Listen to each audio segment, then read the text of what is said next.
Welcome back my YouTube channel. स्वागत है आप सभी का टारगेट सिविल सर्विसेज में। चलिए फ्रेंड, आज हम करते हैं टेस्ट नंबर 22 जो कि आपके संविधान यानी कॉन्स्टिट्यूशन से रिलेटेड है। सामान्य अध्ययन का okay UP PCS prelims examination 2020 के लिए काफ़ी इंपॉर्टेंट होने वाली है ये वीडियो, तो वीडियो को पूरा वॉच करिएगा। आइए देखते हैं आज का पहला क्वेश्चन। फर्स्ट क्वेश्चन होगा, निम्नलिखित में से कौन एक राज्य का नीति निर्देशक तत्व नहीं है, ठीक है, यानी डीपीएसपी नहीं है। मद्य निषेध, गौ संरक्षण, पर्यावरण संरक्षण, 14 वर्ष की आयु तक के बच्चों को निःशुल्क शिक्षा।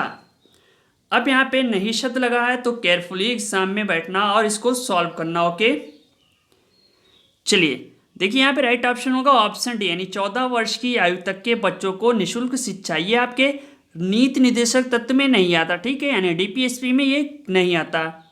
आइए अब समझते हैं इसको।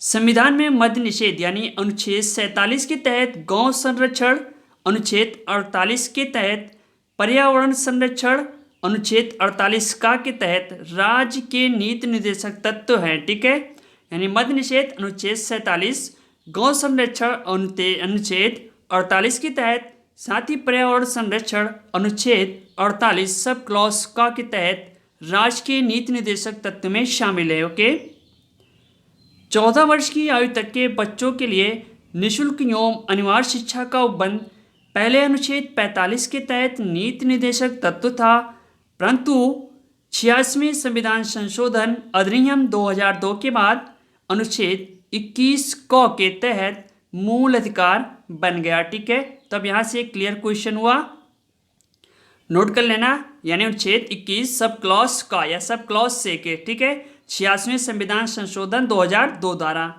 Okay, clear. चलिए सो नेक्स्ट क्वेश्चन देखते हैं। राज्य के नीति निर्देशक सिद्धांत किस प्रकार मौलिक अधिकार से भिन्न है। ऑप्शन है पूर्वोक्त केंद्रीय सरकार के लिए है और उपरोक्त राज्यों के लिए। पूर्वोक्त संविधान का अंश नहीं है जबकि उपरोक्त है। ऑप्शन सी निर्देशक सिद्धांत परिवर्तनीय नहीं है जबकि मौलिक अधिकार परिवर्तनीय है। ओके, ऑप्शन डी उपयुक्त में से कोई नहीं। चलिए यहाँ पे फंडामेंटल राइट की बात हो रही है, सो देखिएगा यहाँ पे राइट ऑप्शन होगा ऑप्शन सी, ठीक है, निर्देशक सिद्धांत परिवर्तनीय है जबकि मौलिक अधिकार परिवर्तनीय नहीं है। अब आइए देखते हैं इसको।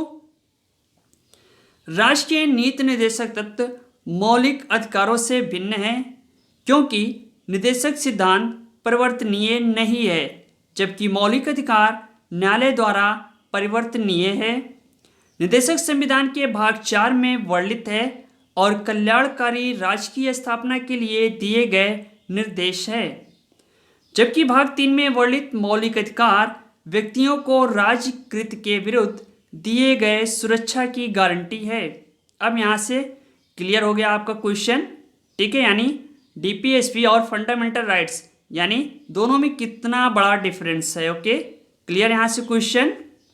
चलिए सो नेक्स्ट क्वेश्चन देखते हैं। निम्नलिखित में से कौन सा राज्य के नीति निर्देशक तत्वों में शामिल नहीं है, ठीक है। पहला है मानव के दुर्व्यापार और बलात् श्रम का प्रतिषेध। दूसरा है मादक पेयों और स्वास्थ्य के लिए हानिकारक औषधियों के औषधीय प्रयोजनों से भिन्न उपभोग का प्रतिषेध। उपयुक्त कथनों में कौन सा सही है। 4 ऑप्शन है, यहाँ पे भी बात हो रही है राज्य के नीति निर्देशक तत्वों में शामिल नहीं है, ठीक है। चलिए सो यहाँ पे राइट ऑप्शन होगा option B, sorry option B is a right option. Okay, केवल 2, यानी मादक पेयों और स्वास्थ्य के लिए हानिकारक औषधियों के औषधीय प्रयोजनों से भिन्न उपभोग का प्रतिषेध। अब आइए इसको हम देखते हैं। नीति निर्देशक तत्वों के अंतर्गत अनुच्छेद 47 के तहत मादक पेयों और स्वास्थ्य के लिए हानिकारक औषधि के औषधीय प्रयोजनों से भिन्न उपभोग का प्रतिषेध किया गया है, जबकि मानव के दुर्व्यापार और बलात् श्रम का प्रतिषेध मूल अधिकारों के अंतर्गत अनुच्छेद 23 सब क्लास ए के तहत किया गया, ठीक है, यानी सब क्लॉज 1। तो आर्टिकल 23 सब क्लॉज 1 के तहत फंडामेंटल राइट्स के अंदर में आता है आपके मानव के दुर्व्यापार और बाल श्रम का प्रतिषेध, ठीक है। जबकि मादक पेय एवं स्वास्थ्य के लिए हानिकारक जैसी बातें जो है अनुच्छेद 47 जो कि आपके डीपीएसपी यानी नीति निर्देशक तत्वों के अंतर्गत आता है। Okay, clear question. चलिए सो नेक्स्ट क्वेश्चन देखते हैं। निम्न में से कौन सा एक राज्य के नीति निर्देशक सिद्धांत में सम्मिलित है? ऑप्शन ए, राज्य देश के पर्यावरण के संरक्षण तथा संवर्धन का प्रयास करेगा। ऑप्शन बी है, राज्य किसी व्यक्ति को कानून के समक्ष समानता से मना नहीं करेगा। ऑप्शन सी, राज्य किसी व्यक्ति को उसके धर्म, कुल, जाति, लिंग अथवा जन्म स्थान के आधार पर प्रभेद नहीं करेगा। ऑप्शन डी है, अस्पृश्यता का प्रवर्तन। चलिए अब यहाँ पे देखिए नीति निर्देशक सिद्धांत में सम्मिलित है, इसकी बात हो रही है। सो यहाँ पे राइट ऑप्शन हो जाएगा ऑप्शन है, यानी राज्य देश के पर्यावरण के संरक्षण तथा संवर्धन का प्रयास करेगा। क्यों, आइए समझते हैं इसको। संविधान के अनुच्छेद 48 का या 48A के तहत राज्य द्वारा देश के पर्यावरण का संरक्षण एवं संवर्धन तथा वन एवं वन्यजीव की रक्षा का प्रयास राज्य के नीति निर्देशक सिद्धांत में सम्मिलित है। यहाँ से क्लियर हुआ क्वेश्चन। चलिए अगला क्वेश्चन देखते हैं। निम्नलिखित में से कौन सा एक राज्य का नीति निर्देशक सिद्धांत बाद में जोड़ा गया? ऑप्शन ए, ग्राम पंचायतों का संगठन। बी, गोवध निषेध। सी, मुफ्त कानूनी सलाह। ऑप्शन डी, समान नागरिक संहिता। यहाँ पे बाद की बात हो रही है, ठीक है, तो ये भी ध्यान दीजिएगा। चलिए यहाँ पे राइट ऑप्शन होगा ऑप्शन सी, यानी मुफ्त कानूनी सलाह से राइट ऑप्शन होगा। अब आइए इसको देखते हैं। मुफ्त कानूनी सलाह यानी राज्य का नीति निर्देशक सिद्धांत संविधान में बाद में जोड़ा गया, ठीक है। 42वें संविधान संशोधन अधिनियम 1976 द्वारा भारतीय संविधान के अनुच्छेद 39 का में गरीबों के लिए मुफ्त कानूनी सलाह का प्रावधान किया गया है, ठीक है। तो ये मान के चलिए मुफ्त कानूनी सलाह राज्य का नीति निर्देशक सिद्धांत संविधान में बाद में जोड़ा गया, ठीक है। 42वें संविधान संशोधन 1976 द्वारा आर्टिकल है 39 का में, ठीक है, गरीबों के लिए मुफ्त कानूनी सलाह यानी मुफ्त में आपको वकील मुहैया कराया जाएगा। Clear question. चलिए सो नेक्स्ट क्वेश्चन देखते हैं। निम्नलिखित कथनों में से कौन सा भारतीय नागरिक के मूल कर्तव्यों के विषय में सही है? पहला, इन कर्तव्यों को प्रवर्तित के लिए एक विधायी प्रक्रिया दी गई है। दूसरा, ये विधिक कर्तव्यों के साथ परस्पर संबंधित है। नीचे दिए कोड का प्रयोग कर सही उत्तर चुनिए। अब यहाँ पे बात हो रही है फंडामेंटल ड्यूटीज की, यानी मूल कर्तव्यों की। कहाँ से ले गई है ये आपके? चलिए रसिया से। सो इसका राइट ऑप्शन होगा ऑप्शन डी, यानी कोई नहीं। आइए अब देखते हैं इसको। भारतीय संविधान के भाग 4 का के अंतर्गत अनुच्छेद 51 का के अंतर्गत मूल कर्तव्यों का प्रावधान है। सोल सिंह समिति की सिफारिश पर 42वें संविधान संशोधन अधिनियम 1976 द्वारा मूल कर्तव्यों को संविधान में जोड़ा गया। नागरिक इन कर्तव्यों का पालन करने के लिए नैतिक रूप से बाध्य है। ओके, यहाँ से क्लियर क्वेश्चन हो रहा है। हालांकि इन कर्तव्यों को प्रवर्तित करने के लिए कोई भी विधायी प्रक्रिया नहीं है। नीति निर्देशक सिद्धांत की तरह ये भी न्यायोचित नहीं है, अर्थात इनके उल्लंघन या अनुपालन न होने पर कोई कानूनी कार्रवाई नहीं हो सकती। अब यहाँ से क्लियर हो गया आपका क्वेश्चन, डाउट क्लियर। चलिए सो नेक्स्ट क्वेश्चन देखते हैं। मौलिक कर्तव्यों से संबंधित कौन सा कथन सही नहीं है? ठीक है, अब यहाँ पे नहीं शब्द लगा है तो ध्यान दीजिएगा। ये जो 4 ऑप्शन है इसमें से आपको बताना होगा कौन सा सही नहीं है। ऑप्शन ए, उन्हें परमादेश द्वारा प्रभावी बनाया जा सकता है। ऑप्शन बी है, उन्हें संवैधानिक प्रक्रिया से ही बढ़ाया जा सकता है। ऑप्शन सी है, स्पष्ट विधियों की व्याख्या के लिए उनका उपयोग किया जा सकता है। ऑप्शन डी है, किसी विशिष्ट कर्तव्य का पालन करना संवैधानिक कानून के क्षेत्र में आता है जिसे न्यायालय निश्चित करेगा। ओके, सो 4 ऑप्शन आपके सामने है। अब यहाँ पर राइट ऑप्शन होगा ऑप्शन ए, यानी उन्हें परमादेश द्वारा प्रभावी बनाया जा सकता है, ये कथन बिल्कुल सही नहीं है। ठीक है, ये मौलिक कर्तव्य यानी फंडामेंटल ड्यूटीज के बारे में पूर्णतया असत्य है। क्यों? अब आइए देखते हैं इसको। मौलिक कर्तव्यों में को परमादेश द्वारा प्रभावी नहीं बनाया जा सकता है। परमादेश एक रिट है जिसे न्यायालय मूल अधिकारों का उल्लंघन होने पर जारी करता है। मौलिक कर्तव्य लोगों पर नैतिक जिम्मेदारी आरोपित करता है।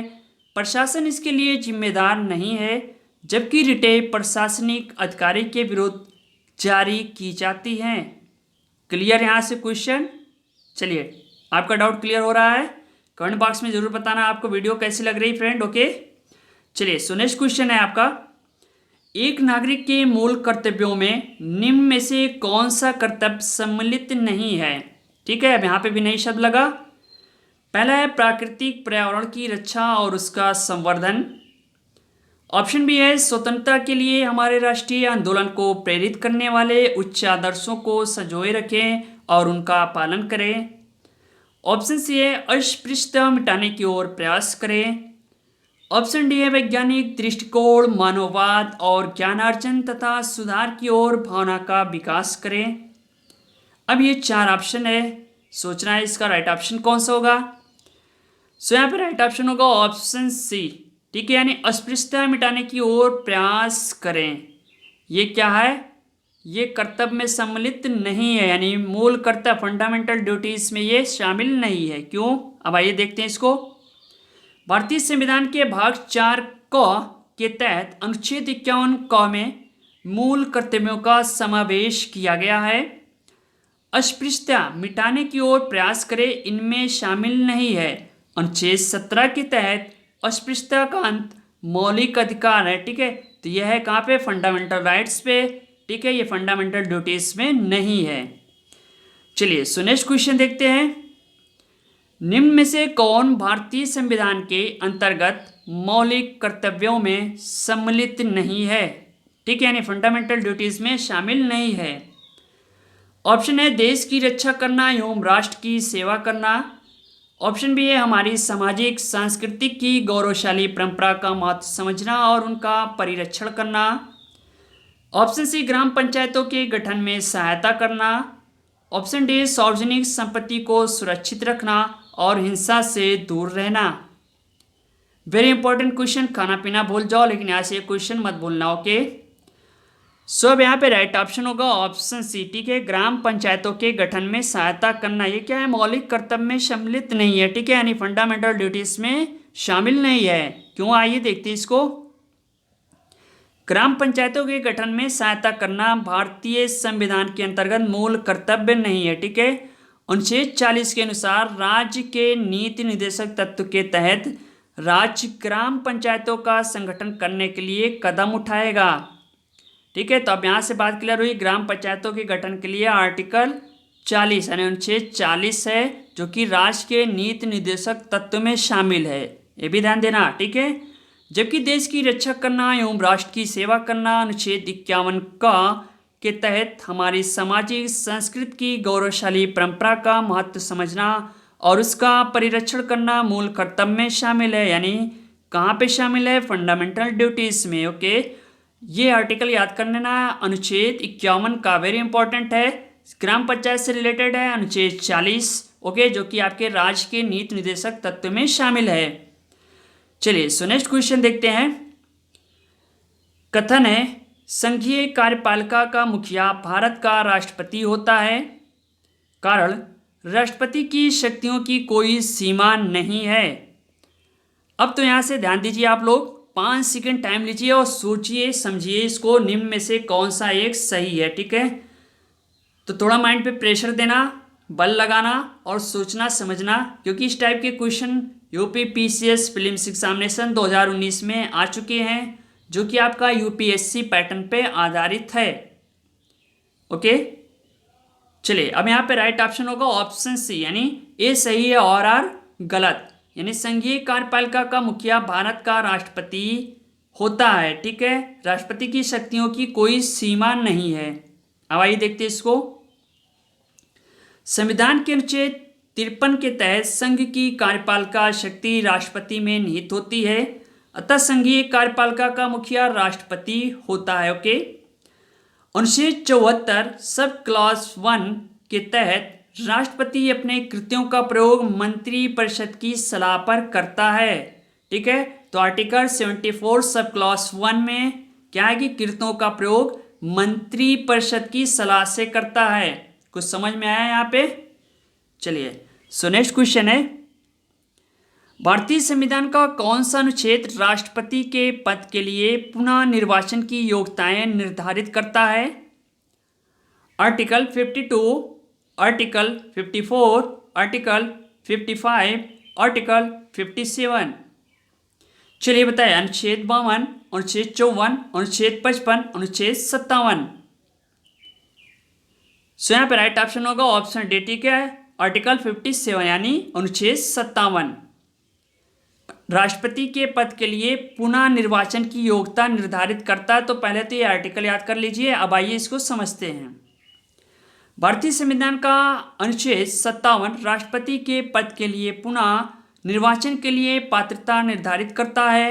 इस अनुच्छेद के अनुसार कोई व्यक्ति जो राष्ट्रपति के रूप में पद धारण करता है या कर चुका है, इस संविधान के अन्य उपबंधों के अधीन रहते हुए उस पद के लिए पुनः निर्वाचन का पात्र होगा। कुछ समझ में आई बात फ्रेंड? चलिए बताइए, आर्टिकल 57 यानी राष्ट्रपति के पद के लिए पुनः निर्वाचन के लिए पात्रता, तो ये आर्टिकल तो याद कर लीजिए, वेरी इंपॉर्टेंट है। ओके, चलिए सो नेक्स्ट क्वेश्चन देखते हैं। अगर भारत के राष्ट्रपति के चुनाव में कोई विवाद है तो उस विवाद को सौंपा जा सकता है।